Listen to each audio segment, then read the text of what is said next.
Magandang gabi mga kaistorya.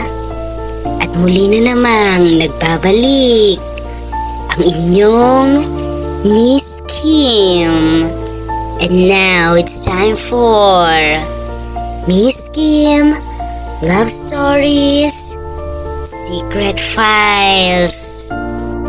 Ngayong gabi ay ating mapapakinggan ang kwentong may pamagat na Ang Mayamang Amo ni Lando. Lando, ikaw muna ang bahala rito sa bahay. Huwag ka ring alis ng alis para mabantayan mo ang bahay, okay? At ikaw, mag-ingat ka rin palagi. Bilin pa ni Mr. Robert sa kanyang 21 anyos na boy bago sumakay ng kotse. Opo sir, masusunod po. Malugod na tugon naman ng binata sa kanyang amo. Umalis si Mr. Roberto patungong airport. Pupunta ang amo ni Lando sa Hong Kong dahil may aayusin itong negosyo roon. Mahigit 1 taon na si Lando sa amo niya. Siya ang pinagkakatiwalaan ni Mr. Roberto dahil bukod sa masipag ay maayos din kung magtrabaho ang binata. Gwapo si Lando. Matangkad ito. 5'7" ang taas. Maputi at macho ang pangangatawan. Dahil mahirap lang ang kanyang mga magulang, napilitan si Lando na pumuntang Maynila para maghanap buhay. Sa tulong ng isang kaibigan ay natanggap si Lando bilang boy sa mayamang pamilya Rodriguez. Ang trabaho ni Lando ay tagalinis ng bahay at tagabantay. Siya ang inatasan ng kanyang mga amo na magbantay sa bahay kung wala ang mga ito. Kailan daw balik ni Sir Pre? Tanong kay Lando ng kasamahang driver na si Albert na siyang naghatid kay Mr. Roberto sa airport. Matagal pa raw iyon. Baka mga 3 buwan pa. Sagot naman ni Albert sabay bumaba ng kotse at nagtungo sa silid para matulog. 10:00 ng gabi, dumating ang kotse ng mag-ina ni Mr. Roberto na si Mrs. Jenaline kasama ang anak na dalaga na si Percy. Galing sa Baguio ang mag-ina dahil nagbakasyon din ang mga ito sa nasabing lugar. Anong oras nakaalis si Sir Lando?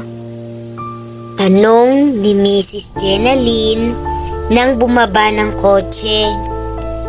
Kanina pa po ma'am, mga 1:00. Sagot naman ni Lando. Sabay sinarado ang gate.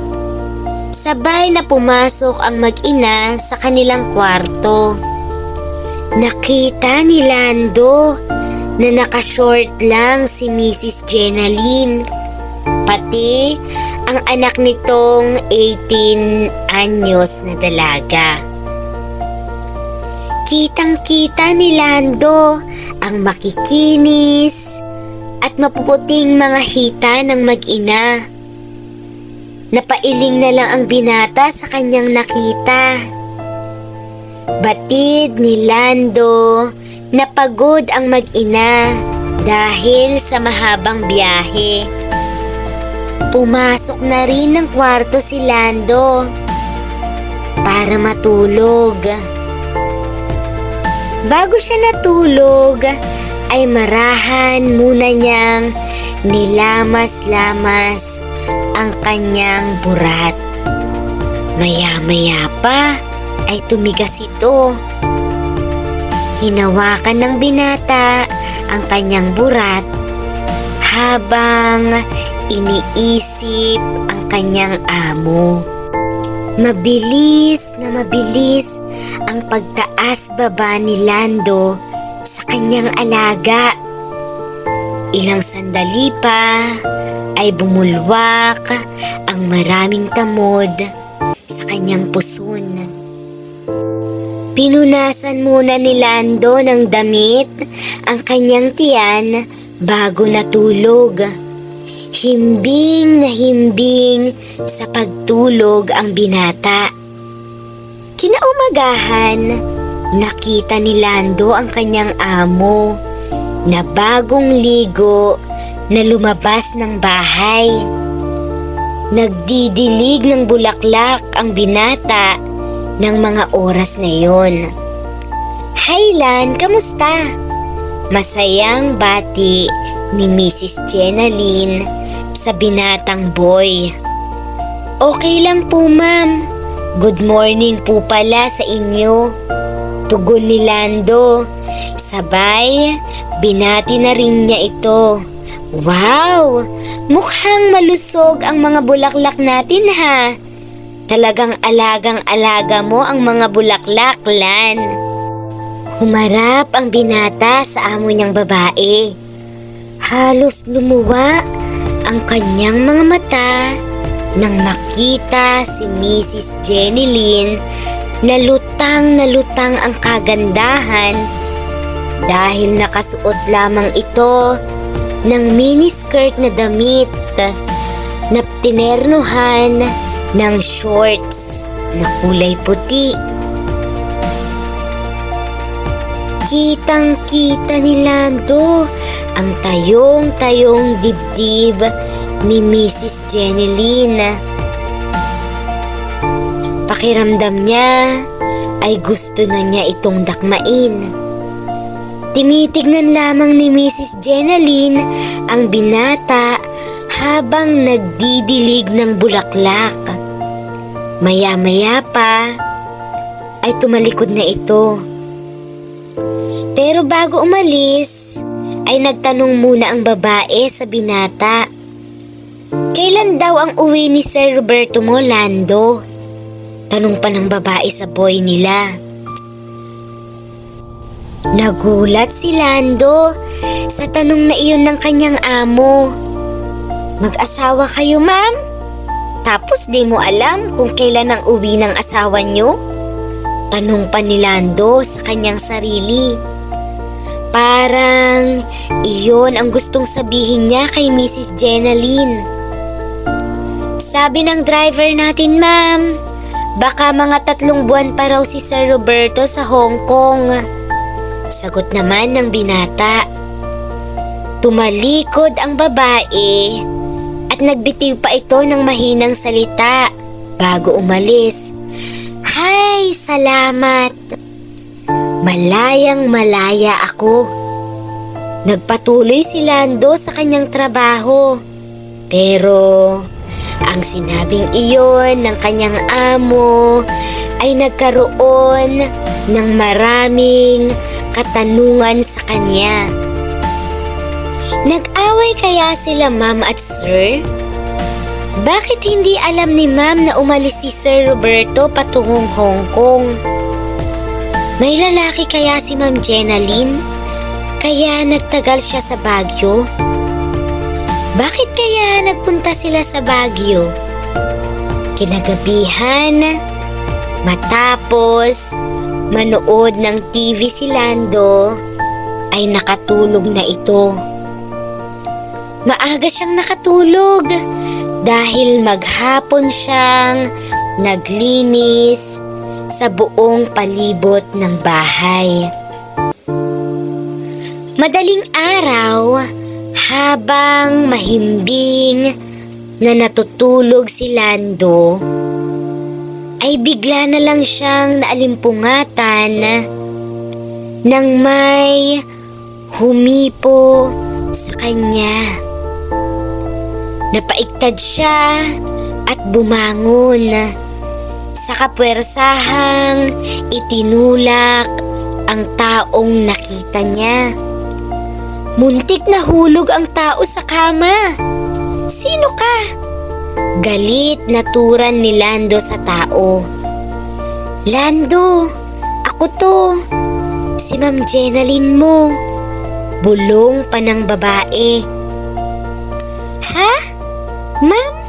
Anong ginagawa mo rito sa kwarto ko? Gulat ang tanong ng binata sa amo niya. Lando, please, paligayahin mo ko. Pagbigyan mo ko, Lando. Pagmamakaawa pa ng babae. Habang nakikiusap sa binata, lumapit si Ma'am Jenalyn kay Lando at itinulak niya ito patungo sa kama. Pero ma'am, huwag kang mag-alala. Ako ang bahala sa iyo. Gawin mo lang ang gusto ko. Pero ma'am, hindi na magawang magreklamo ni Lando nang muling kapain ng babae ang kanyang kargada. Anong gusto mo? Mawala ng trabaho o paligayahin mo ako? Seryosong tanong pa ni Mrs. Jenalyn nang magtangka pa sanang umiwas si Lando. Hindi nakakibo ang binata. Parang di alam ang gagawin. Ngunit nang madaklot na ng babae ang kanyang alaga at marahang haplusin, ay tuluyan nang bumigay si Lando. Tumigas ang kanyang alaga at biglang tumuwid ang kanyang mga binti nang maramdaman na niya ang sarap. Nang hindi pa makontento, ay itinulak siya ng kanyang among babae pahiga sa kama. Nakita ni Lando na hinubad ni Mrs. Jenalyn ang mga saplot nito. Halos hindi makapaniwala si Lando sa kanyang sarili na gawin iyon ng kanyang amo sa kanya. Alam kasi niya, isa lang siyang hamak na boy kila Mrs. Jenalyn. Lalo pang kumislot ang kanyang alaga nang makita niya ang tayong-tayong mga dibdib ng babae matapos nitong hubarin ang suot niyang bra. Maya-maya pa ay hinubad na rin ni Mrs. Jenalyn ang kanyang kulay pulang panty. Napalunok ang binata sa kanyang nasaksihan. Kitang-kita nito ang matambok na kanyang hinaharap at natatabunan ng mga makakapal na bunbol. Ano pa ang hinihintay mo dyan? Maghubad ka na rin, Lando. Bulong na sabi ni Mrs. Jenalyn sa kanilang binatang boy.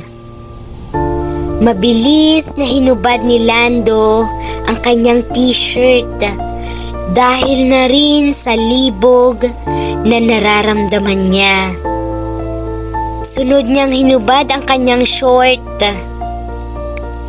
Halos lumuwa ang mga mata ni Mrs. Jenalyn nang umigkas ang mahabang burat ni Lando matapos hubarin ng binata ang kanyang brief.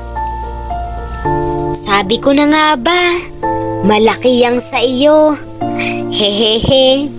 Tuwang-tuwang wika ni Mrs. Jenaline nang makita ang kahabaan ni Lando.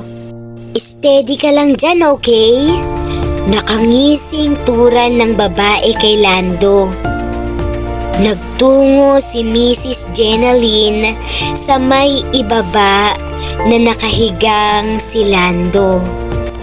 At pagkatapos ay hinawakan nito ang sobrang tigas na alaga ng lalaki. Marahang nagtaas baba ang kamay ni Mrs. Jenaline nang mahawakan ang tigas na burat ng kanilang boy.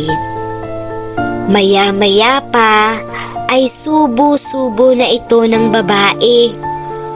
Oh, mahabang ungol ni Lando nang maramdaman ang mainit na bibig ng kanyang magandang amo. Kitang-kita ni Lando na halos hindi masubo ni Mrs. Jenaline ang kanyang mahabang alaga.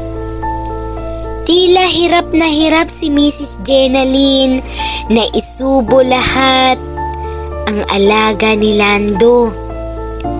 Nang makumpirmang hindi talaga kayang isubo, hinawakan na lang ng babae ang katawan ng alaga ni Lando at nagtaas baba habang subo-subo niya ito. Halos hindi mawari sa kanyang sarili ang naramdamang sarap ni Lando ng mga oras na iyon. Sa loob-loob ni Lando, laking pasasalamat niya dahil kung hindi siya nakapunta ng Maynila ay hindi masusubo ng babaeng mayaman ang kanyang alaga.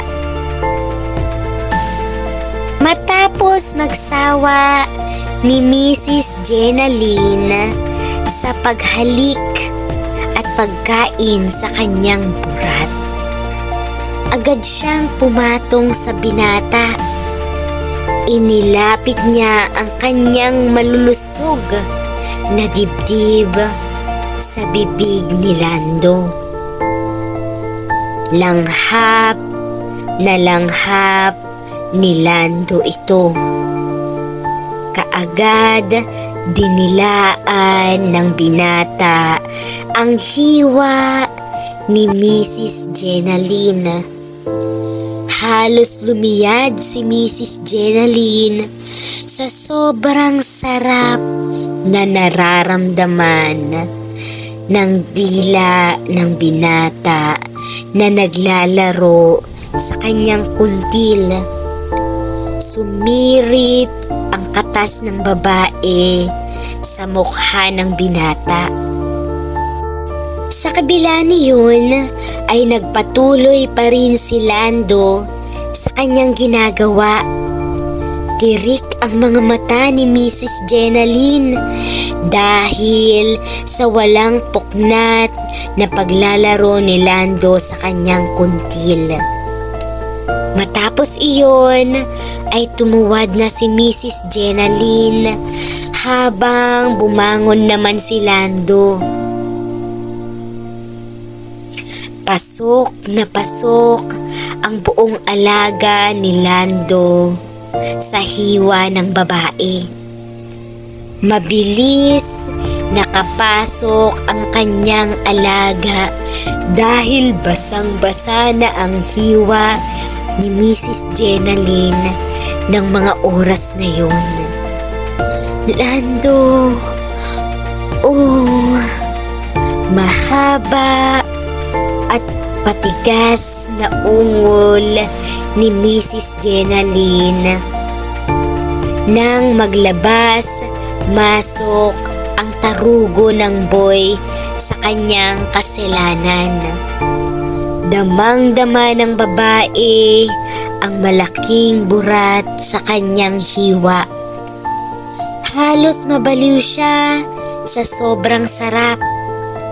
Pakiramdam ni Mrs. Jenaline parang noon lang siya nakatikim ng ganoon kasarap. Mabilis nakarating sa sukdulang ligaya si Mrs. Jenaline dahil habang kinakain siya ni Lando ay lamas-lamas naman ng binata ang kanyang mga dibdib. Maya-maya pa ay sumambulat din ang tamod ng binata sa loob ng kanyang pagkababae. Damang-dama ni Mrs. Jenaline ang pagsirit ng tamod ni Lando sa kanyang kaloob-looban. Kapwa bumagsak sa kama ang dalawa. Parehong pagod na pagod. Yumakap si Mrs. Jenaline sa hubad na katawan ng binata at nakatulog na ng may ngiting na mutawi sa labi. Mula nang may mangyari sa kanila ay naging mas madalas na ang kanilang ginagawa. Tinuruan ni Mrs. Jenaline si Lando na magmaneho ng kanilang kotse at natuto naman kaagad ang binata. Si Lando na ang taga-drive ni Mrs. Jenaline tuwing may lakad ito. Pero bago umuwi galing negosyo, pumupunta muna sila sa hotel. May mga pagkakataon naman, hindi mapigilan ni Mrs. Jenaline ang kanyang libog. Kung kaya't kahit sa kotse minsan, doon nila ginagawa. Makalipas ang ilang taon, nakita na lang ni Lando ang kanyang sarili na nakasuot ng barong Tagalog habang nakaupo sa kanyang sariling mesa. "Sir?" sambit ng babae. Halos nagulat si Lando nang kausapin siya ng kanyang sekretarya ng kumpanya na pagmamay-ari nila ni Mrs. Jenaline. "Sir, malakas po ang takbo ng sales natin ngayon compared before. Ayon sa ating record, masayang balita ng kanyang sekretaryang si Jennifer." "Good!" tuwang-tuwang sagot naman ng binata. Matapos makalabas ng pinto ng kanyang opisina, ang babae ay nagring ang telepono. "Congratulations, Lando! Dahil maganda ang takbo ng negosyo natin." Masayang bati ni Mrs. Jenaline sa binata. "Maraming salamat po, Ma'am Jenaline. Kung hindi dahil sa iyo, hindi ko mararating ang posisyong ito." Pasasalamat pa ng binata. Habang nagsilbing driver noon si Lando sa kanyang among si Mrs. Jenaline, ay nagpatuloy siya sa kanyang pag-aaral sa kolehiyo. Matalino ang binata, kaya todo suporta naman si Mrs. Jenaline sa kanya. Kahit nag-aaral, ay nagagawa pa ring pag-aralin ni Lando ang kanyang mga kapatid sa probinsya dahil si Mrs. Jenaline naman ang nagpapadala ng pera doon. Hindi lubos maisip ni Lando na siya ang magiging presidente ng malaking kumpanya nila Mrs. Jenaline. Sa bandang huli, si Mrs. Jenaline pa rin at si Lando ang nagkatuluyan dahil pinatay ng mga holdupper, ang mister ng babae na si Mr. Roberto habang lula ng kanyang kotse galing sa isang branch ng kanilang kumpanya. Kung hindi ginalaw ni Lando si Mrs. Jenaline, malaki ang posibilidad na boy pa rin ang binata. Kaya sa mga houseboy na nakabasa sa kasaysayan ni Lando, nasa sa inyo ang inyong kapalaran.